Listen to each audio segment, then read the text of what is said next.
warahmatullahi wabarakatuh. Saya Putri Anggraini, mahasiswi Universitas Jambi, Fakultas Ekonomi dan Bisnis Prodi Akuntansi. Pada kesempatan ini, saya akan membahas materi mengenai jihad, radikalisme umat beragama, dan Islam moderat. Selamat menyaksikan. Mengenai jihad. Jihad dalam bahasa Arab jahada yang artinya berjuang. Secara istilah, jihad merupakan melakukan yang terbaik untuk menegakkan hukum Allah, membangun serta menjalankannya. Jihad dalam Islam disebut jihad fisabilillah atau jihad di jalan Allah. Jihad berbeda dengan perang. Meskipun sebagian orang barat menyebut jihad adalah perang atau war untuk menyiarkan Islam. Jihad banyak terdapat dalam Al-Quran, seperti pada Quran Surah At-Taubah, Al-Baqarah, Al-Ankabut, yang menyebutkan bahwa jihad berarti berjuang. Landasan jihad. Landasan jihad dalam Islam terdapat dalam kitab suci Al-Quran, hadis, maupun ijtihad. Seperti pada contoh, pada Quran Surah Al-Ankabut ayat 6 yang artinya, barang siapa yang berjihad, maka sesungguhnya jihadnya itu adalah dirinya sendiri. Sesungguhnya Allah Maha Kaya tidak memerlukan sesuatu dari alam semesta. Macam-macam jihad. Jihad terbagi menjadi dua, yaitu jihadul mali dan jihadul nafsi. Jihadul mali atau jihad dengan harta, yaitu berjuang demi kepentingan agama dan umat dengan menggunakan materi atau harta yang dimiliki. Sedangkan jihadun nafsi atau jihad dengan diri atau jiwa raga, yaitu berjuang dengan mengerahkan segala kemampuan yang ada pada diri seperti tenaga, pikiran, keterampilan, bahkan nyawa. Adapun macam-macam jihad secara konseptual di era modern, yaitu jihad melawan musuh yang nyata, jihad melawan syaitan, dan jihad melawan nafsu pada diri sendiri.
سيدنا أبي بن كعب النجاري وسيدنا الأرقام بن أبي الأرقام وأبو الأرقام عبد مناف ثم إلى روح سيدنا أسعد بن يزيد بن الفاكهة ثم إلى روح سيدنا أسود بن زيد بن ثعلبة بن عبيد بن غنم ثم إلى روح سيدنا أسير بن عمرو الأنصاري ثم إلى روح سيدنا أنس بن قتادة بن ربيعة بن خالد الوزي ثم إلى روح سيدنا أنس بن معاذ بن أنس بن قيس بن عبيد بن زيد ثم إلى روح سيدنا عوس بن ثابت بن المنذر النجاري ثم إلى روح سيدنا عوس بن خولي بن عبد الله بن الحارث بن عبيد ثم إلى روح سيدنا بجبير بن أبي البجبير حليف بن النجار ثم إلى روح بسبس بن عمرو بن ثعلبة بن خرشة بن زيد ثم إلى روح بشر بن البراء بن المغرور الخزرجي ثم إلى روح سيدنا بشير بن سعد بن ثعلبة الخزرجي ثم إلى روح سيدنا بشير بن عبد المنذر رضي الله. Selanjutnya, pembahasan yang kedua yaitu radikalisme umat beragama. Radikalisme berasal dari kata radikal yang berarti dasar.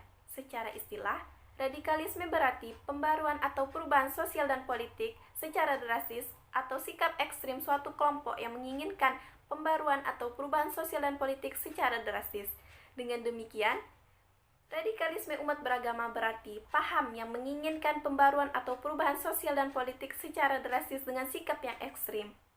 Radikalisme bukan merupakan ajaran agama Islam, karena Islam menyiarkan agama melalui bil hikmah, bijaksana, dengan tutur kata yang baik, yang sopan, dan dengan cara debat yang saling Latar belakang terjadinya radikalisme.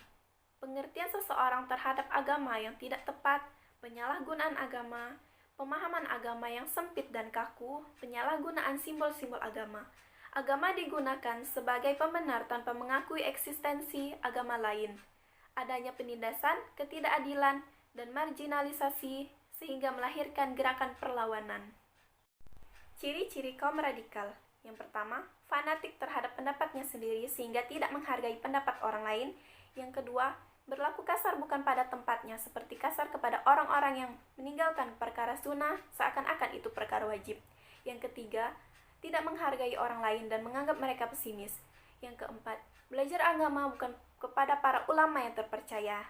Yang kelima, tidak teliti dalam menafsir kitab suci Al-Quran, dan menutup diri kepada orang lain yang dianggap di luar alirannya. Bentuk-bentuk radikalisme umat beragama. Bentuk-bentuk radikalisme umat beragama ada beberapa jenis, yaitu teror, bom bunuh diri, kekerasan, intimidasi, dan perlawanan terhadap pemerintah.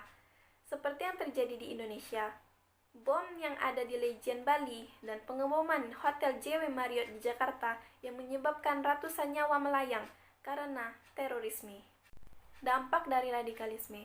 Dampak dari radikalisme umat beragama dapat mengakibatkan teror dan kekerasan, konflik, bahkan peperangan. Apalagi jika yang terlibat dari kelompok agama yang berbeda. Sudah banyak darah yang mengalir akibat adanya radikalisme.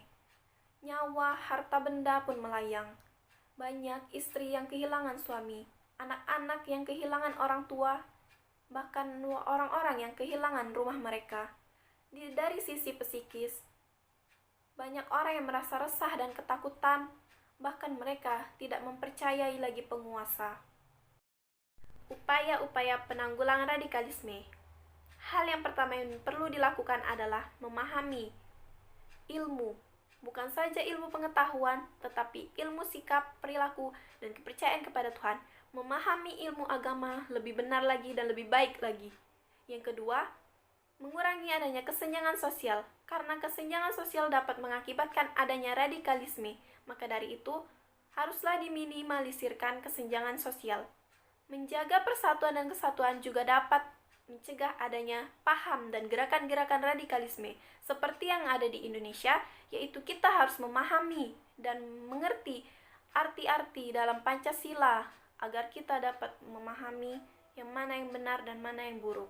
Juga adanya perdamaian khusus dapat dilakukan dalam upaya pencegahan adanya radikalisme.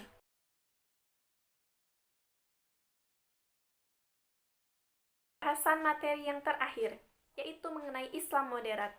Kata moderat berarti sikap menghindari yang berlebih-lebihan. Moderat berarti cara pandang atau sikap seseorang yang cenderung pengambilan sikap menggunakan jalan tengah. Dengan demikian, Islam moderat dapat didefinisikan sebagai cara pandang umat Islam atau seorang Muslim yang menyelesaikan masalah dengan cara menghindari praktik-praktik radikal dan menyelesaikan suatu persoalan dengan jalan tengah. Muslim di Indonesia pada dasarnya adalah moderat atau toleransi, karena latar belakang masuknya Islam ke Indonesia yang damai melalui para pedagang Gujarat dan Arab. Meskipun Indonesia telah memiliki keyakinan dan kepercayaan seperti Hindu, Buddha, animisme, dan dinamisme, orang Islam di Indonesia tetap mengamalkan akidah syariah dan akhlak secara murni. Keberagaman yang terjadi di kalangan umat Islam di Indonesia hanya berada pada tataran furu'iyah.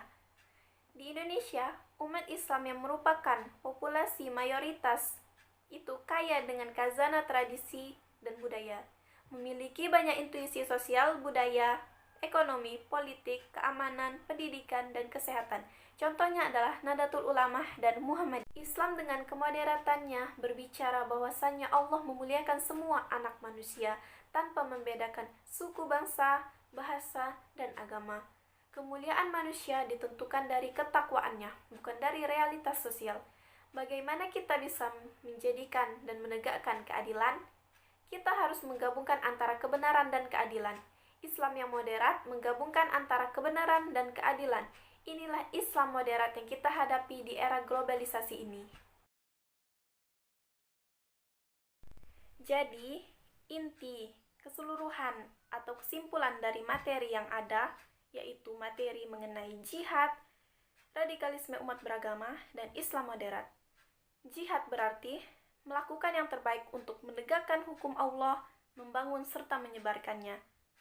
Jihad sangat berbeda dengan perang. Meskipun sebagian orang barat menyebut jihad adalah perang untuk menyiarkan Islam, tetapi dalam Al-Quran, jihad memiliki arti yaitu berjuang. Jihad sangat bertentangan dengan terorisme, sedangkan radikalisme adalah paham pembaruan yang menginginkan perubahan sosial dan politik secara drastis dengan cara yang ekstrim. Radikalisme sangat berbahaya. Radikalisme dapat menyebabkan adanya korban jiwa, kematian, kehilangan harta benda, karena radikalisme adalah paham yang menginginkan pembaruan secara ekstrim, dengan cara kekerasan, dengan cara teror, dengan cara bom bunuh diri. Radikalisme sangat berbahaya, maka dari itu kita harus mengetahui apa itu radikalisme, apa itu bahayanya, dan apa saja contoh dari radikalisme dan kaum-kaum radikalisme. Kita harus mengetahuinya. Sedangkan Islam moderat adalah cara pandang atau cara berpikir seseorang umat Islam dalam menghadapi suatu persoalan dengan menghindari adanya paham-paham radikalisme, dengan cara menghadapi persoalan dengan menggunakan jalan tengah. Islam moderat hadir di zaman era globalisasi ini. Itulah pembahasan materi yang dapat saya sampaikan. Kurang dan lebih saya mohon maaf.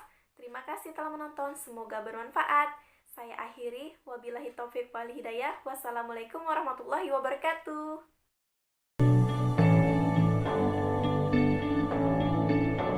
I've been